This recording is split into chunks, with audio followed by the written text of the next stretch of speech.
Facial expressions are important. They help clarify signing.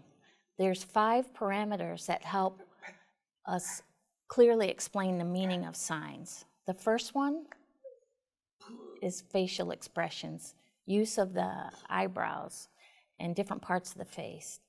The second is handshapes. We'll discuss that later. The third is sign movement or direction.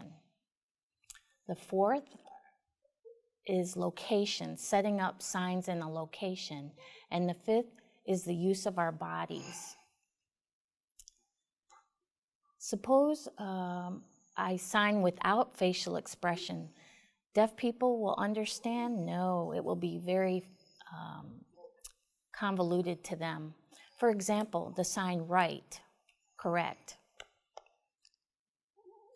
I'm right? That's a question, am I right? Ah, you're right, you're right. Oh, that's right. You see more expression in the signing. So obviously, facial expressions help clarify the meaning of signs. We hope this video helped.